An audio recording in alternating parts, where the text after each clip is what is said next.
다 함께 나눌 말씀의 제목은 깨어있으라, 깨어있으라라는 제목으로 함께 은혜 받기를 원합니다. 우리의 육체는 해가 지고 밤이 되면 수면을 취해야 됩니다. 잠을 자야 됩니다. 그런데 성경에서는 우리 신자들을 향해서 계속 깨어있으라고 말씀하고 있습니다. 그럼 언제 잔다는 말입니까? 영은 잘 틈이 없습니다. 항상 깨어 있어야 된다는 말씀입니다. 우리가 깨어 있다라는 말씀 아래서 그러면 깨어 있지 못하다는 것은 무엇인가?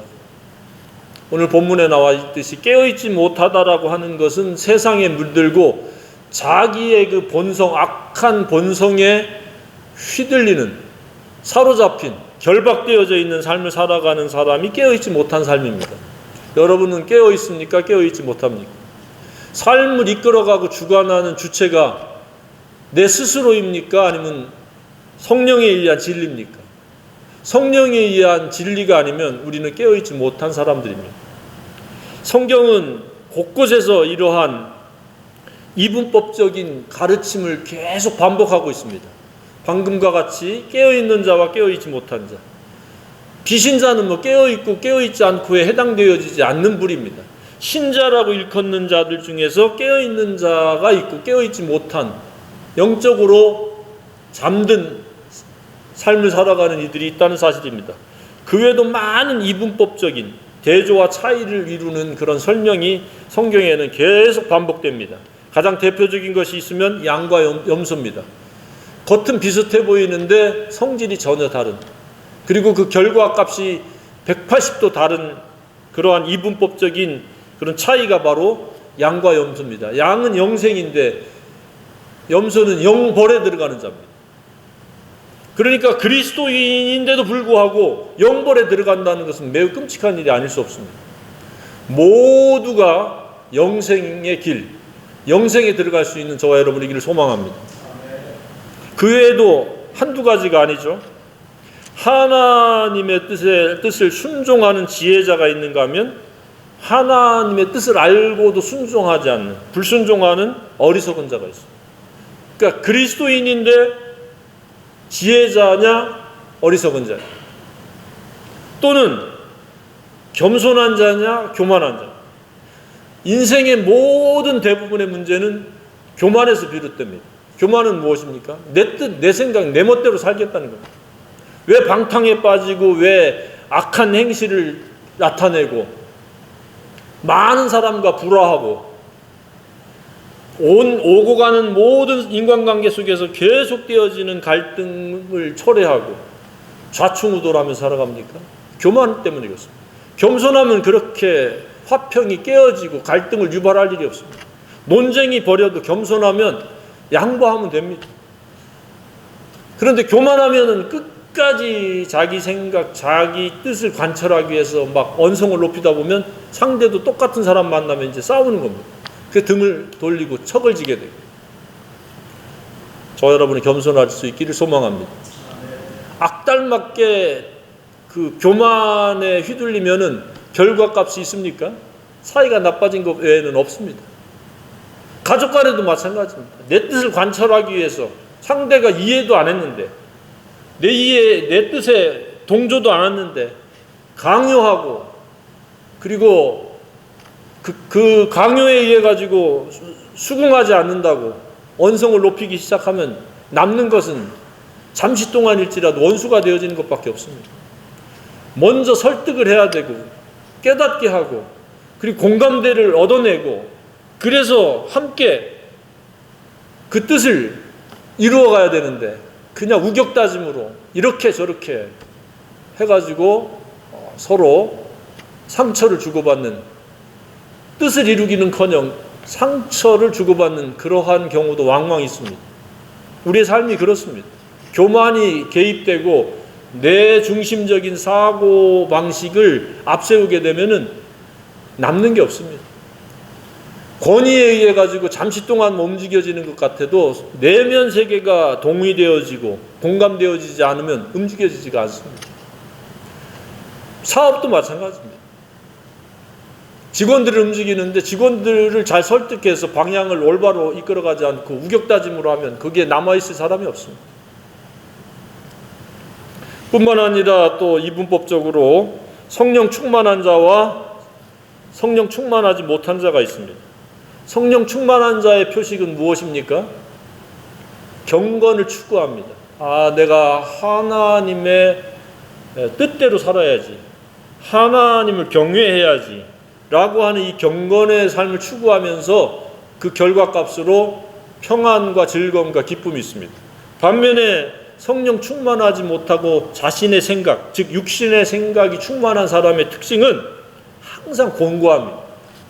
어떤 형편과 어떤 처지에 있든지 항상 불만 가득한 삶을 살게 되고 슬픔 가득한 삶을 살게 되고 그 다음에 우울 가득한 삶을 살아가게 됩니다. 아무도 그런 분이 없기를 주님의 이름으로 축복합니다.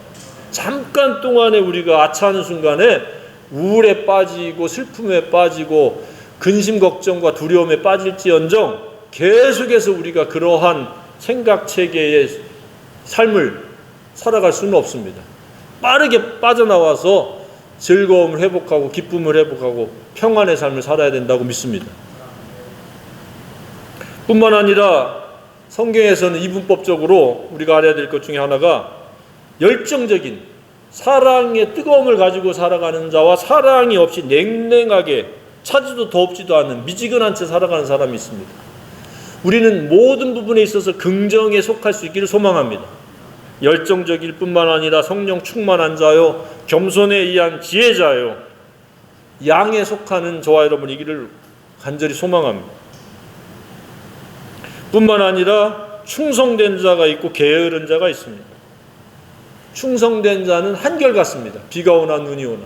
그러나 영적으로 나태하고 게으른 자는 자기 기분과 자기 감정에 충실하기 때문에 기분 내킬 때는 한없이 뜨겁고 열정적인 것 같은데 어느 순간에 아주 냉랭하게 식어서 전혀 딴 사람이 되어지는, 그러니까 영적으로도 굉장히 조울병과 같은 조울적인 그러한 삶의 행태를 보이는 사람들도 있을 수 있습니다. 저희와 여러분은 한결같기를 소망합니다. 환경이 좋을 때도 있고 비바람이 칠 때도 있고 그렇지 아니할 때도 있다 할지라도 우리가 주님을 향한 마음은 한결같기를 소망합니다.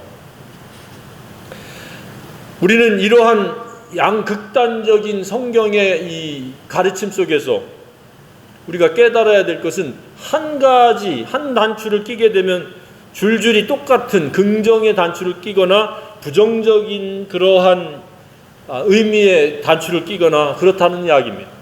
교만한 자는 모든 것에 있어서 부정적입니다. 성령을 소멸시키고 근심시키고 성령을 거역하고 미지근하고 그리고 나태하고 게으를 수밖에 없습니다. 우리는 모두가 긍정에 속하는 그러한 영성의 사람들이 되기를 소망합니다.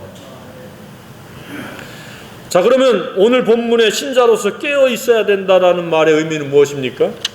그것은 오늘 본문에 쭉 열거되어 있습니다. 첫 번째는 시대를 분별하는 영적 안목이 있어야 된다. 지금 시대가 어떤 시대입니까? 모든 시대와 역사를 관찰할 때는 이스라엘이라고 하는 나라를 통해서 바라볼 수 있어야 됩니다. 모든 인류의 역사는 이스라엘을 따라서 움직여지는 겁니다. 제국주의에 의해 가지고 여러 나라들이 이스라엘을 포로로 끌어가고 괴롭혔습니다. 그래도 그것은 이스라엘을 위한 하나님의 몽둥이일 뿐이지 그들의 역사의 주체는 아니라는 사실입니다. 이스라엘이 하나님의 말씀을 거역하고 불순종할 때마다 이웃 국가들을 왕성하게 해서 그때마다 사용한 것이 헬라라든지 로마라든지 페르시아라든지 그 다음에 이집트, 애굽이라든지 그런 여러 나라들을 하나님이 도구로 사용했을 뿐이라는 사실입니다. 그래서 시대를 우리가 분별하는 영적 안목을 가져야 되는데 지금의 시대는 어떤 시대냐? 이스라엘이 독립해서 예수님의 재림을 기다리는 시기다. 이렇게 이해하는 것이 옳습니다.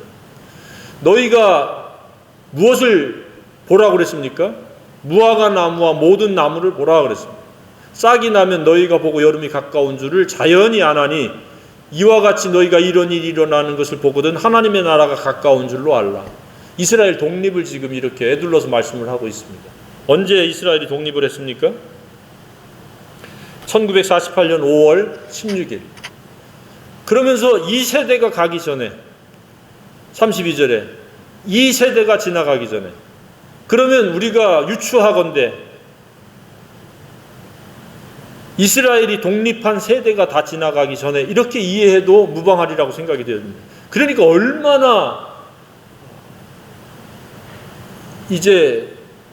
얼마나 그 기간이 남지 않았다는 것을 우리가 알 수 있습니까? 독립한 세대들이 지금 살아있다면 77세입니다.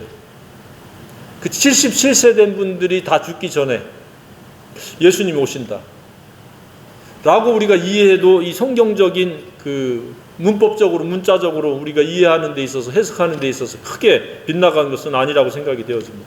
그러면서 그것을 더 뒷받침하잖아요. 어떻게 뒷받침해요? 천지는 없어지겠으나 내 말은 없어지지 않는다. 내 약속은 반드시 이루어진다. 바로 그 이야기입니다. 그러니까 두 번째는 무엇입니까? 하나님의 애언의 시간표는 반드시 다 이루어진다. 그리고 실제로 다 이루어졌습니다. 바벨론 왕국이라든지 헬라라든지 페르시아는 현 이란이잖아요.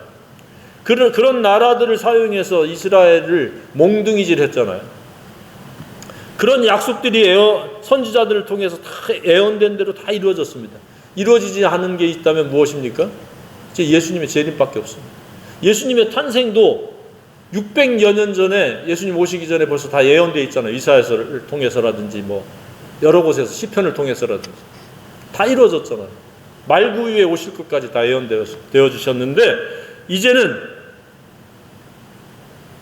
예수님의 다시 오시는 것, 그것만 이루어지는데 사람들이 하도 안 믿으니까 천지는 없어지겠으나 내 말은 없어지지 않는다. 내가 한 말, 내가 한 약속은 그대로 다 이루어진다라고 지금 성경 전체를 들어서 지금 말씀을 하고 있습니다. 따라서 우리가 예상하건대 아마도 전쟁이 잠시 소강 상태를 보이다가 어느 순간에 전쟁이 확전되어서 아마 예루살렘으로 남방이니 북방이니 여러 나라가 이스라엘을 포위할 가능성이 매우 높다는 사실입니다. 그래서 그 전쟁을 멈추고 평화의 나라, 예루살렘이 평화의 도시라는 의미 아닙니까? 그야말로 이름뿐인 지금 평화잖아요. 그런데 실제적인 평화의 도시, 하나님의 나라의 통치가 예수님에 의해서 이루어지기 위해서 예수님이 재림하시리라고 믿습니다. 그래서 왜 예루살렘이라고 그 도시 이름을 붙였어요? 바로 예수님이 통치하실 곳이기 때문에 그렇다고 믿으시기 바랍니다. 세 번째는 무엇입니까? 그렇기 때문에 우리가 그것이 하나님 말씀이 그대로 이루어진다는 것을 믿고 확신하면서 살아가는 겁니다. 그건 그래 하고 정보 취급하듯이 지식의 한 가지인 것으로 그렇게 치부하지 않고 정말로 틀림없이 그렇게 이루어질 것이야 라고 우리의 마음속에 확정되고 확신해야 된다고 믿습니다. 왜냐하면 사탄은 이 세상의 비본질적인 것들을 왕성하게 흩어놨어요. 수많은 정보, 수많은 지식. 그래서 사람들이 일컬기를 정보의 홍수 속에서, 지식의 바다 속에서 산다 그랬어요. 그렇게 말씀하고 있습니다. 얼마만큼 새로운 지식들이 쏟아지느냐. 대형 백과사전 7권씩의 분량이 하루 단위로 쏟아져 나오는 게 이 시대에 살고 있는 저와 여러분의 시대입니다. 그렇기 때문에 우리가 알아야 될 거, 들어야 될 거, 그 극히 일부분만 듣고 있어도 어마어마한 분량입니다. 매스컴을 통해서, 크고 작은 스크린을 통해서, 온라인을 통해서 어마어마한 지식과 정보와 많은 것들이 홍수처럼, 바다처럼 막 계속 쏟아져 나오고 있습니다. 그래서 하나님의 말씀은 점점점 외면되어지고 있는 시대가 되고 있습니다. 그러나 하나님의 말씀이 본질이라는 사실을 깨닫기를 바랍니다. 이런저런 정보는 그냥 찰나적인 지나가는 정보일 뿐입니다. 그것들은 우리에게 있어서 큰 의미는 아닙니다. 그런데 이 시대의 대부분의 사람은 하나님 말씀보다는 손안의 작은 스크린에 의해 가지고 그 무언가를 놓칠까 봐 하루 종일 그걸 붙잡고 있습니다. 그리고 그것의 비용도 만만치 않습니다. 프리미엄이라고 해가지고 돈을 더 많이 내야 뭐 여러 가지 혜택 본다고 많은 사람들이 그에 빠져 있어요. 그러한 에너지와 그러한 시간을 말씀으로 이렇게 향해야 되는데 안타깝게도 마귀에 의해 가지고, 마귀가 조장한 이 세상에 의해 가지고 너무 볼 게 많아요. 들을 게 많아요. 간접적으로 대리만족해야 될 것들이 너무 많이 퍼져 있어요. 그러나 그것들은 약간의 스쳐 지나가는 양념 정도로 삼고 본질은 말씀이 되어야 한다고 믿습니다. 그럴 때 우리가 진정한 깨어있는 영성의 사람이 되어진다고 믿습니다. 네 번째는 무엇입니까? 스스로 조심하라 그랬습니다. 누가 대신 조심해 주는 것이 아니고 영적인 부분에 있어서는 스스로 조심하라. 이게 어디에 나옵니까? 여호수아가 마지막 여호수아를 기록하면서 결론 지으면서 너희는 스스로 조심하라. 무엇을 조심하라 그랬습니다. 그곳에서는 하나님을 사랑하는 것에서 눈이 이탈되어지는 것, 그 하나님을 경외하고 사랑하고 순종하는 길에서 벗어나는 것을 조심하라 그랬습니다. 오늘 이 스스로 조심하라는 것은 무엇입니까? 깨어있지 못하는 것을 조심하라는 것, 깨어있지 않는 상태가 되어지는 것을 조심하는 것. 그러면 구체적으로 무엇을 조심하라는 겁니까? 34절에 방탕에 빠지는 것, 알코올 의존하는 술 취함, 세 번째는 생활의 염려로 인해서 영성의 마비가 되어지고 감각이 둔해져 버립니다. 그래서 영적인 말씀이 귀에 들리지 않는 거예요. 왜냐? 내가 염려하는 것이 하나님 말씀보다 더 비중이 크고 나를 결박했기 때문에 그렇습니다. 방탕이라는 말은 무엇이에요? 주색잡기죠. 주색잡기. 남봉을 부리는 거예요. 그리고 많은 이들이 하나님을 의뢰하고 신뢰하고 하나님의 약속을 믿기보다는 일어나지도 않는 일을 끌어들여가지고 염려하는 겁니다. 생활의 염려라는 그겁니다. 무엇을 먹을까, 무엇을 입을까, 무엇을 마실까. 근데 나이는 점점 들어가는데 뭘 먹을까, 무엇을 마실까. 그러나 염려함으로 네 키를 한 자나 더 할 수 있느냐 그랬어요. 키가 작다고 염려한다고 키가 갑자기 훌쩍 큽니까? 그런 것처럼 염려한다고 해결되어지는 게 아무것도 없습니다. 그러니까 염려는 백해무익한 것이요 가장 비효율적인 생각입니다. 그러니까 염려가 들면 완전히 물리쳐버릴 수 있는 그러한 영적인 담대함을 갖기를 주님의 이름으로 축복합니다. 염려가 들어올 때에 그것을 자꾸 받아들이면 계속해서 염려는 확대 재생산이 되어집니다. 이것도 염려, 저것도 염려, 이것도 근심, 저것도 걱정. 그러다 보면 불안이 자꾸 싹트게 되고, 그러다 보면은 그게 심해지면 공황장애가 되고, 여러 가지 정신적인 위축과 문제가 생겨지고, 불면증으로 이어지고, 그런 백해무익한 것을 왜 마음속에 간직하겠습니까? 마음속에 간직해야 될 수많은 진리들도 있고, 복음도 있고, 하나님의 사랑도 있는데, 그런 것들은 다 제하고, 가장 쓸데없는 것을 갖다 끌어들이고, 그것이 또 습관화되어지는 것이 가장 문제입니다. 그래서 사람들이 그렇게 얘기하고 있지 않습니까? 염려도 팔자다. 염려하는 사람은 계속 염려하는 거예요. 습관적으로. 삶에 염려가 하나도 없길 주님으로 축복합니다. 염려한다고 뭐가 됩니까? 되어진 것을 감사하고 되어질 것을 믿고 감사로 외치기 바랍니다. 그럼 말대로 되어집니다. 될 거야 라고 하면 하나님이 되게 하시리라고 한다고 믿으시기 바랍니다. 삶을 돌이켜 보시기 바랍니다. 우리가 말한 대로 되어진 겁니다. 염려하면 염려한 대로 되어지는 겁니다. 감사하면서 되어질 것을 믿으면 감사한 대로 되어진다는 사실입니다. 그러니까 우리는 감사하면서 되어질 것을 생각하고 소망을 품고 살아야 된다고 생각이 되어집니다. 염려하면 염려한 그대로 되어집니다.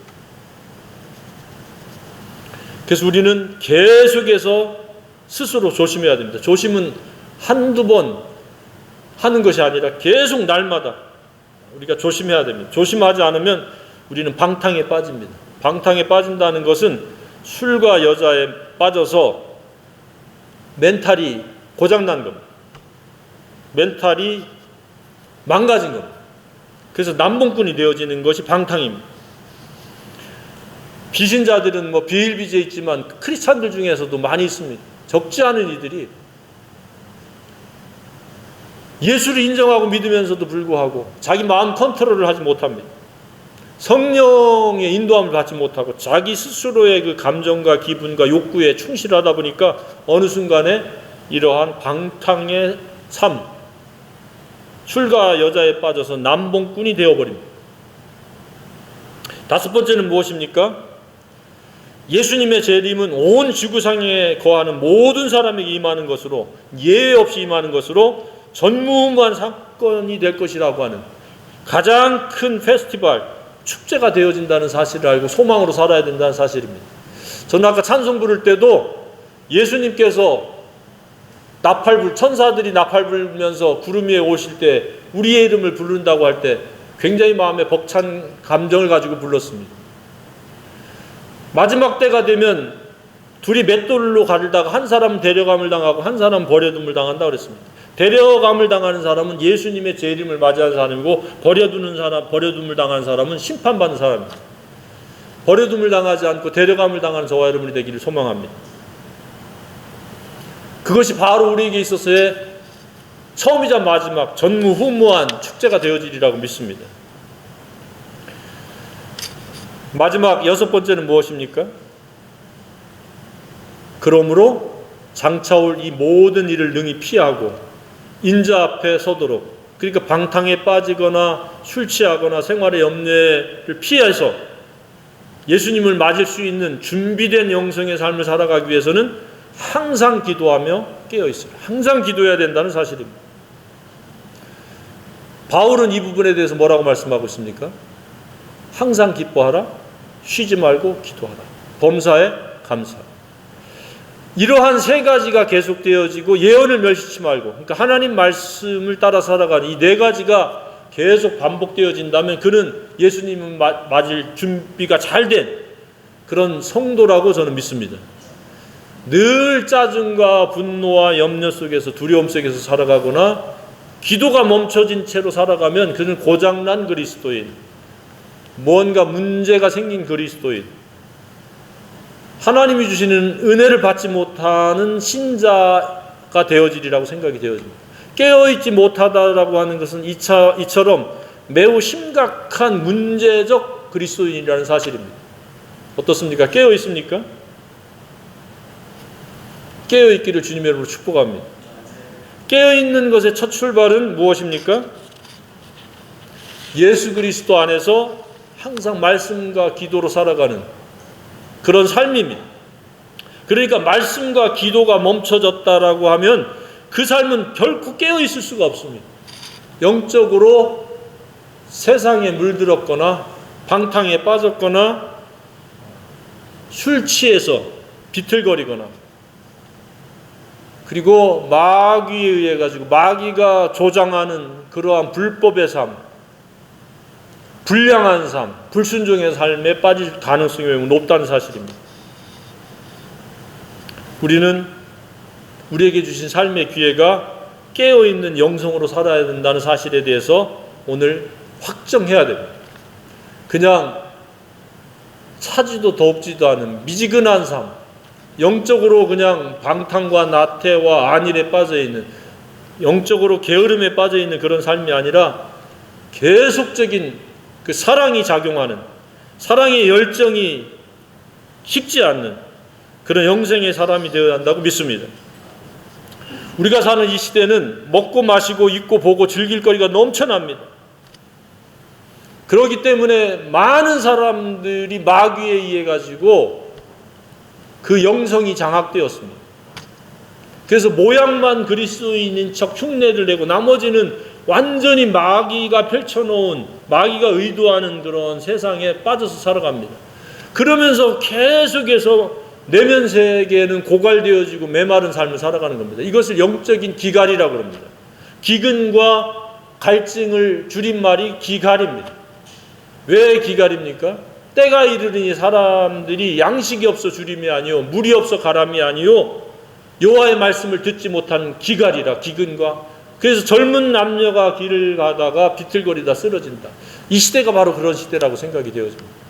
그냥 세상과 마귀의 덫에 걸려가지고 영적으로 그냥 깨어있지 못하고 흐리멍텅해지고, 열정은 식어버리고 충성은 전당포에 잡힌 듯이 그냥 자기 기분 내킬 때만 충성하고 그렇지 않을 때는 충성하지 않는, 한결같지 아니하는 그런 삶을 살아가고 있습니다. 우리는 우리 스스로 제멋대로 살아가는 그러한 삶이 아니라, 또한 마귀가 이끄는 삶이 아니라 성령이 이끄는 깨어있는 영성의 삶, 항상 기도하는 삶, 하나님의 시간표에 따라서 이 세상을 바라볼 수 있는 영적인 안목을 가지고 살아가는 삶, 이 시대가 어떤 시대인지를 알고 살아가는 삶, 예수님의 재림을 소망하면서 많은 사람들을 일깨워주는 삶, 성령 안에서 흐트러짐이 없는, 좌로나 우로나 치우치지 않는 그러한 씩씩하고 건강한 영성의 사람들로 세워지기를 주님의 이름으로 소망합니다. 모두가 다 그런 삶이 되어지기를 주님의 이름으로 축복합니다.